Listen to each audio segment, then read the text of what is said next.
첫 번째는 이분들이 본인 감정과 욕구를 좀 잘 못 알아채리신 분들이 많아요. 상담센터 처음 오셔서 제가 이렇게 물어봅니다. 지금 기분이 어떠신가요? 이렇게 물어보면 오늘 차를 타고 오는데 차가 막혀서 좀 다음부터 일찍 나와야 되겠다고 생각했어요. 제가 이해했고 내 기분이 어떠신가요? 저는 맨날 왜 이렇게 늦게 나오는지 모르겠어요. 제 성격을 좀 고쳐야 되겠다고 생각했어요. 그러니까 이렇게 말하는 게 얼핏 보면은 잘 대답을 한 것 같은데 사실은 감정을 얘기한 게 아니라 분석이나 자기 생각을 이야기하는 거거든요. 좀 디테일하게 들어가면 감정을 알아차리는 것 같은데 좀 왜곡하거나 오인하는 경우도 있어요. 예를 들면은 오늘 좀 기분이 어땠나요? 오늘 제 베프하고 싸워서 기분이 안 좋은데요. 글쎄 걔가 알고 봤더니 내 뒷담화를 까고 있는 거예요. 그래서 기분이 어땠나요? 그래 너무 슬펐어요. 얼핏 보면은 슬프다는 감정을 표현한 것 같은데 슬플 수 있죠. 근데 좀 더 핵심적인 감정은 분노 감정이겠죠. 좀 화가 났어요. 배신감을 느꼈어요. 이런 것들인데 그런 것들을 왜곡해서 좀 알아차리기도 하고 또 어떤 경우에는 그런 분노 표현을 하지만 웃기도 한다든지 그러니까 감정이랑 비언어적인 표현이랑 미스매치가 난다든지 이런 모습들도 있고요. 그 다음에 이제 두 번째는 이분들의 이제 실패 경험에 대한 귀인 양식이라고 볼 수 있는데 우리는 살면서 여러 가지 실패를 할 수 있잖아요. 근데 그 실패에 대해서 굉장히 안정적으로 내적으로 기인을 많이 한다고 하거든요. 그러니까 쉽게 말해서 사업 실패라든지 성적에 대한 하락이라든지 또는 연인과의 관계 실패라든지 그러면 우리는 여기에 대해서 사업 실패는 요즘 경기가 안 좋았어요.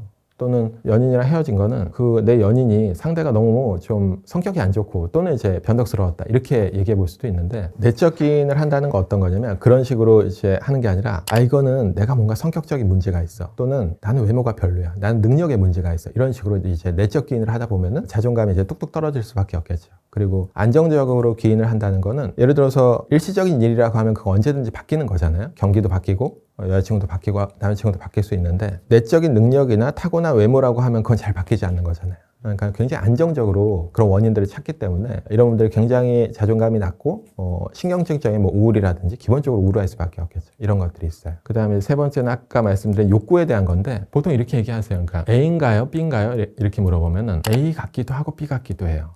또는 A, B 상관없어요. 또는 A, B 모두 아닌 것 같아요. 이렇게 보통 얘기하세요. 보통 이제 본인 감정을 이렇게 표현하는 상황에서도 직접적으로 표현하지 않고 간접적으로 가정을 섞어서 많이 얘기하죠. 그러니까 A인 것 같아요.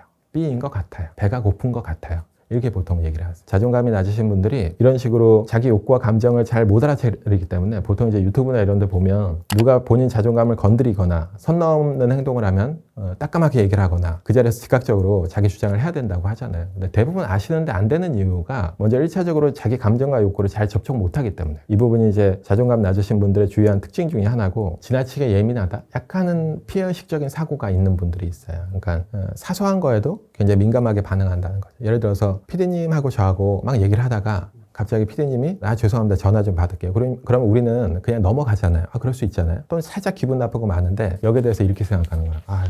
나를 왜 무시하는 건가? 내가 좀 우습게 보이나? 그리고 이제 집에 가서도 계속 그걸 가지고 생각하는 거죠. 내가 그때 한마디 했었어야 됐나? 아니야 뭐 그럴 수도 있지. 아니야 날 우습게 본 거야. 이러면서 계속 재판을 스스로 한다든지. 그러니까 이게 왜 일어나는 거냐면 우리가 예를 들어서 한 10억이 있는데 누가 10,000원을 가져가는 거는 별로 타격이 없잖아요.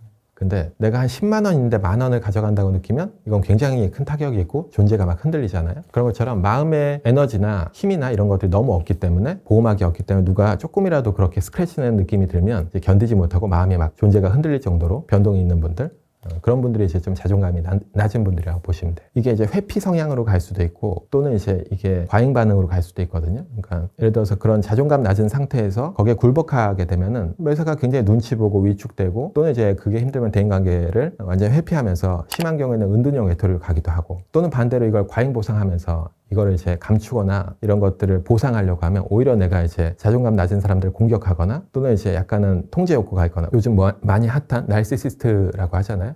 그런 양쪽 방향으로 갈 수 있어요. 근데 기본적으로 이제 우울이라든지 사회공포라든지 공황장애라든지 이 모든 증상의 핵심이 이제 자존감과 관련된 거기 때문에 너무 다양하죠. 신경질적인 증상들이. 살면서 기본적으로 여러 가지 아까 실패나 좌절 경험에 의해서 촉발 사건이 되긴 하는데 그래도 그런 것들을 건드리는 어린 시절의 양육 환경과 좀 관련이 많아요. 총 3가지를 볼 수 있는데 첫 번째는 애어른을 강요받는 양육이라고 볼 수 있거든요. 대표적으로 독재적인 양육을 경험한 경우, 그러니까 대부분 아버지가 그러신 분들이 많죠. 아버지의 강력한 룰 속에서 감히 이제 대들지 못하고 어떤 분들이 이렇게 얘기하거든요. 아버지가 한번 화가 나면 화가 풀리실 때까지 그냥 네 죄송합니다 이걸 계속해야 되는 분들. 있는 그대로 내 욕구가 아니라 아버지가 원하는 그런 어른스럽거나 속이 깊거나 이런 모습이었을 때 유일하게 인정을 받았거나 또는 아버지가 원하는 모습대로 해야 되는 그런 애어른 같은 모습, 그러니까 독재적인 양육을 경험했을 때고, 두 번째는 이런 케이스도 애어른을 만듭니다. 그러니까 부모하고 자녀의 역할이 역전되어 있는 경우, 남편과 사이가 안 좋은 어떤 어머니가 있는데 이제 자녀가 있어요. 그러면 그 외로움이나 결핍을 자녀에게서 이제 채우려고 한다는 거죠. 계속 자녀에게 그 부부 싸움에 대한 이야기를 계속하고, 우리가 그러니까 흔히 말하는 감정바지 역할을 하는 거죠. 그러면 그 아이는 나중에 이제 엄마가 힘들어하면 같이 힘들어하고, 엄마가 슬퍼지면 같이 슬퍼지고, 엄마가 불안해하면 같이 불안해하고, 또 하나는 이제 이런 힘든 엄마를 내가 돌봐야 된다. 또는 이제 엄마가 자꾸 힘들어지면 집을 나갈 수도 있잖아요. 거기에 대한 불안 때문에 마치 엄마에게 심적인 남편의 역할을 계속 해주는 경우, 이런 경우가 이제 애어른이 되는 경우고요. 그 다음에 이제 나르시시즘을 강요받는 양육, 끊임없이 어떤 성취를 계속 요구하는 양육을 받는 거죠. 그런 경우는 대부분 이제 부모님이 거기에 대한 결핍이 있는 경우예요. 그러니까 부모님이 학벌이나 또는 본인의 이제 교육에 대한 결핍이 있을 때 아예 그걸 이제 투사해서 막 푸시를 하는 거죠. 그러니까 예를 들면 이런 식이에요. 아니, 너는 엄마가 그렇게 학원을 열심히 돈 벌어서 보내줬는데 성적이 왜 그 모양이냐? 계속 이렇게. 그러면은 아이는 또 잘 받아오면은, 아니 거봐 할 수 있잖아. 왜 그래? 잘하면서 더 잘할 수 있지. 계속 이런 식으로. 그리고 또 이제 너는 머리가 좋아서 하기만 하면 잘한다. 라든지 너는 크게 될 거다. 계속 이렇게 해버리면은 아이가 웅대한 자기상이 생기는 거죠. 그럼 이런 분들의 특징이 뭐냐면 나중에 내가 얼마나 한 게 내가 잘한 건지, 내가 성취에 대한 느낌이 없어요. 그렇기 때문에 마치 연료가 떨어졌는데 엑셀을 밟는 것처럼 계속 달려가는 거죠. 그래서 워커홀릭이신 분들이 많고, 기본적으로 이런 분들 역시도 나르시시스트가 될 수 있는 확률이 되게 높은 거죠. 세 번째는 의외로 반대인데요. 굉장히 허용적인 양육을 경험하는 경우도 그렇습니다. 오냐오냐 자랐다는 거죠. 그러니까 우리가 흔히 말하는 헬리콥터맘, 그 다음에 잔디깎기맘처럼. 그러니까 모든 걸 허용해주고 부모가 보호해주는 거죠. 이게 왜 어떤 식으로 문제가 되냐면, 기본적으로 집에서 대접을 받았단 말이에요. 내가 액션을 10만큼 하면 리액션을 엄마 아빠가 120, 200만큼 해주면, 내가 배운 대인관계는 이렇잖아요. 이거 이제 대상관계에서 대상표상들이라고 하는데, 내가 맺고 있는 그 대인관계의 표상들은 그렇단 말이에요. 그러면 처음에 문제가 빨리 터지면 학교나 사회에서는 내가 10만큼 액션을 해도 안 돌아오잖아요. 뭐 1, 2만큼 돌아와도 감사하고, 가끔 내가 가서 기분도 맞춰주고, 또는 내가 부탁도 해야 되고, 이런 것들이 기본적으로 안 되기 때문에 그런 것들이 없으면 막 소외당하는 느낌도 들고 자존심도 상하고, 그러면 점점 위축되고, 그러면서 이제 실패를 몇 번 경험하게 되면은 자존감이 떨어지는데, 또 하나는 우리가 무엇을 이루려면 그런 실패나 이런 것들에 대한 혐오 자극을 견뎌내면서 또 앞으로 나아가야 되잖아요. 근데 그런 힘도 없는 거죠. 왜냐면 많은 것들을 보호해줬기 때문에. 그렇기 때문에 의외로 너무 허용적인 양육을 경험한 경우에도 자존감이 되게 낮아질 수 있습니다. 당연히 본인 감정과 욕구를 잘 알아차려야겠죠. 표현하는 건 먼저 알아차려야 돼요. 사람이 이제 두 가지 소외가 일어난다고 하는데, 외적 소외도 문제지만 내적 소외, 그러니까 내가 내 감정과 욕구를 모른다는 거죠. 그래서 첫 번째는 감정 알아차리기인데요. 한번 5가지로 구분해 보세요. 그냥 생각 말고 행복한 감정인지, 또는 슬픈지 우울한지, 화가 났는지, 뭔가 두려움이 있는지, 이 5가지로 때때로 구분을 해보면 좋을 것 같아요. 분석보다는. 그리고 이제 두 번째, 욕구 알아차리기인데요. 스스로 이렇게 생각하는 거죠. 본인에게. 내가 지금 나를 힘들게 하는 여러 가지 것들이 있잖아요. 뭐 비용 문제일 수도 있고, 우울일 수도 있고, 불안일 수도 있고, 이런 것들을 보시는 분들은 이제 그런 것 때문에 힘들 텐데, 나의 그런 신경적인 증상이나 나를 가로막고 있는 것들이 오늘 밤에 자고 일어났는데 밤사이 기적이 일어나서 그 문제가 싹 사라진다는 기적이 일어난다면 난 내일 아침에 무엇을 할 것인가. 이게 이제 해결 중심 치료에서 나오는 기적 질문이라고 하는데요. 어느 상담사가 우울증이 심한 내담자에게 물어봐요. 그래서 원하시는 게 뭐예요? 그랬더니 내담자가 이렇게 얘기합니다. 저는 그런 거 없어요. 근데 뭐 제 삶에 기적이 일어난다면 그런 게 생기겠죠. 그럼 기적이 일어난다면 당신 뭘 하실 것 같아요? 그랬더니 굉장히 구체적으로 본인의 욕구를 이렇게 그려냈거든요. 거기에 차관한 이제 기적 질문이라고 하는데, 그래서 되게 유명한 질문법이어서 한번 즉각적으로 얘기해 보는 거죠. 본인에게. 그러면은 의외로 본인의 욕구가 찾아질 수도 있어요. 근데 여기서 중요한 건 뭐냐면, 그럼 갑자기 저는 내일 해외여행을 갈 거예요. 갑자기 저는 대학원에 도전을 할 거예요. 근데 이거 너무 높은 목표죠. 그러니까 너무 높은 목표를 설정하게 되면 마치 제가 이렇게 얘기하는 거예요. 오늘 갑자기 기적 질문을 했는데 저는 2달 후에 김종국 씨와 같은 몸을 만들 거예요. 되게 기분이 좋긴 한데 그건 너무 높은 목표고, 그러면 되지도 않겠지만 제가 매일매일 가서 해야 되는 운동량은 굉장히 혐오 자극인 거죠. 쳐버린 거죠. 그래서 하다가 어떻게 되냐면 what the hell로 갑니다. 에라 모르겠다. 이번 생은 또 글렀다. 그렇기 때문에 100% 성공 가능한 계획. 그래서 대부분은 아침에 일어나서 성공하게 보면 이제 이불 계기를 하거든요. 그게 아주 간단하게 100% 성공할 수 있는 그런 계획들이라고 보시면 돼요. 그러니까 뇌를 자꾸 그런 식으로 성공 체험으로 계속 세팅해서 나간다는 방식이라고 보시면 돼요. 다음으로 중요한 거는, 자존감이 낮으신 분들이 아까 말한 대로 삶에서 선택과 책임을 지기 어렵기 때문에 끊임없는 분석을 하거든요. 그래서 요즘은 상담센터에 오시는 분들이 본인의 증상에 대해서 전문가 못지않게 다 분석해서 오시는 분들이 많은데 그분들이 실행을 하기가 어려워요. 오히려 끊임없이 분석하는 행위는 오히려 하나의 방어 기제거든요. 그러니까 리스크를 0으로 줄이기 위해서. 근데 우리 삶에서 그런 순간은 없죠. 그렇기 때문에 내가 알아차렸으면 리스크를 조금 안고서라도 내 삶에 새로운 도전을 해보는 거죠. 내가 발표 불안이 심하거나 사회공포가 심하신 분들은 내가 왜 이렇게 힘든지 분석만 계속하지 마시고 분석은 적당히 하시고 심지어 요즘은 TV나 책이나 뭐 유튜브에 많이 나와 있으니까 그리고 리스크를 안고 청중 앞에서 말도 해보고 발표도 해보는 그런 실행을 해보는 것 이게 굉장히 중요하다고 볼 수 있습니다.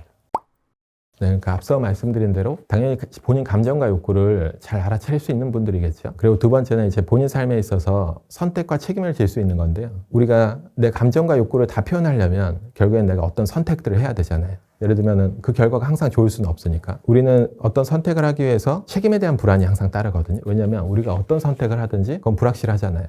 그러니까 거기에 불안이 존재를 하고 그 불안을 회피하기 위해서 사람들은 방어 기제도 쓰고 본인이 자기를 속이는 자기 기만적 방어 기제는 뭐 합리화도 써버리거나 뭐 이런 것들을 하고 있는데 그렇기 때문에 자존감 낮으신 분들은 그 리스크를 0으로 줄이려고 굉장히 계속 분석하거나 완벽주의에 빠지기도 하거든요. 자존감이 높은 사람은 그런 리스크를 안고 어떤 선택에 뛰어드는 사람이라고 볼 수 있어요. 세 번째는 자기 효능감이 높은 사람들. 그러니까 아까 말씀하신 이제 자신감. 우리가 어떤 일을 해나가려면 동기부여나 또는 이제 거기에 대한 계획도 중요한데 무엇보다 중요한 건 내가 왠지 이 일을 해낼 수 있을 것 같다는 느낌. 그러니까 저도 가만히 살펴보면 이 일을 오래 하고 있지만 사실은 뭐 제가 뭐 여러 내담자들을 치료하고 거기에 공헌을 하고 마음의 평화를 얻게 해드리고 이런 굉장히 대의적인 차원도 있지만 좀 현실적으로 그래도 사람들이 저한테 이거 잘한다고 얘기해주고 나를 찾아오고 그러다 보니까 이제 자기 효능감이 있어서 계속 하고 있는 것 같아요. 그렇기 때문에 자기 효능감이 있는 분들이 이제 자존감이 높으신 분들이라고 할 수 있어요. 그러니까 또 도전을 하겠죠. 리스크를 안고. 그리고 이 부분도 이제 굉장히 중요한 건데 자신의 부족한 면을 접촉하고 들여다볼 수 있는 사람, 인정할 수 있는 사람이라고 보면 돼요. 우리가 이제 프로이트라는 심리학자가 있는데 우리가 흔히 쓰는 이제 무의식이라는 개념을 프로이트가 이제 발견을 했거든요. 이 무의식이라는 거는 억압의 산물이에요. 그러니까 내가 사회적으로나 도덕적으로 인정할 수 없는 여러 가지 나의 모습들이나 충동들, 성적 충동도 있고 폭력성 또는 공격성 또는 이제 수치심, 어릴 적 트라우마 이런 것들이 이제 내재되어 있는데 인간은 그런 걸 보기 힘들어하죠. 그리고 그렇기 때문에 그런 것들이 올라오면은 불안을 느끼고 방어를 하거든요. 근데 이제 내적 힘이 있는 분들은 그러니까 방어한다는 건 그만큼 약하다는 거잖아요. 내적 힘이 있는 분들은 그런 것들을 접촉하고 인정할 수 있어요. 그렇기 때문에 상담을 한참 하다 보면 내담자가 내적인 어떤 힘이 생기기 시작하면 그때 저 깊이에 있는 본인의 상처나 또는 이제 본인의 부족한 부분이나 이런 것들을 이렇게 개방하는 순간들이 있거든요. 그런 것들이 이제 내적 힘이 생기는 순간이에요. 그래서 어쨌든 나의 부족한 부분을 함께 들여다보고 인정할 수 있는 사람이 이제 자존감이 높은 사람이라고 보면 돼요. 다음으로는 대안적 사고를 할 수 있는 사람 스스로 이제 지지할 수 있는 거거든요. 자존감이 낮은 분들은 스스로 이렇게 대안적 사고를 마련을 하지 못하고 타인의 평가나 타인의 조언이나 이런 걸 듣기 위해서 되게 의존적으로 바뀌는 경우가 있는데 자존감이 높으신 분들은 이런 대안적 사고를 스스로 할 수 있는 사람들이에요. 그러니까 예를 들어서 제가 오늘 촬영을 했는데 뭔가 말이 버벅했어요. 한순간. 그러면 자존감이 낮으신 분들은 나 오늘 망쳤다. 오늘 이거 영상 어떡하지? 이거 많은 사람들이 보면 쪽팔린데? 아니면은 이거 너무 부족해가지고 나중에 나한테 상담 안 오면 어떡하지? 뭐 이런 식의 이제 고민을 한다면 대안적 사고를 한다는 거 이런 거죠. 근데 내가 잠깐 좀 절었을 뿐이고 나머지는 다 괜찮았는데 그리고 내가 이걸 좀 못했다고 해서 나라는 한 사람 전체가 잘못된 건 아니야. 또는 경제적으로 봤을 때 내가 이 생각을 계속 가지고 있는 게 나에게 무슨 도움이 되지? 이런 식으로 이제 인지치료에서 이것을 디스푸트한다, 논박한다고 하거든요. 나의 비합리적인 신념에 대해서 이런 식으로 스스로 이렇게 지지해 줄 수 있는 힘이 있는 사람, 대안적 사고가 있는 사람이라고 보시면 돼요. 마지막으로 이것도 되게 중요하죠. 그러니까 타인이 잘 됐을 때 축하해 줄 수 있는 사람. 그러니까 우리가 의외로 좀 남들이 잘 못됐거나 또 힘든 사람을 도와주는 건 잘해요. 어떤 분들은 마치 거기에 이제 레이더가 있는 것처럼 그런 사람만 찾아가서 도와주는 사람들이 있거든요. 근데 이제 이분들 중에서 정말로 그 사람이 잘 됐을 때 축하해 주거나 기뻐해 주지 않는 분들이 많다는 거죠. 바꿔서 말하면 그런 분들은 이제 상대가 나보다 낮은 사람을 통해서 상대적 비교를 통해서 이제 본인의 자존감을 채우고 있기 때문에 진정한 자존감은 아니죠. 그렇기 때문에 자존감이 높으신 분들은 당연히 상대가 힘들 때뿐만이 아니라 잘 됐을 때 축하해 줄 수 있는 사람이라고 보시면 돼요.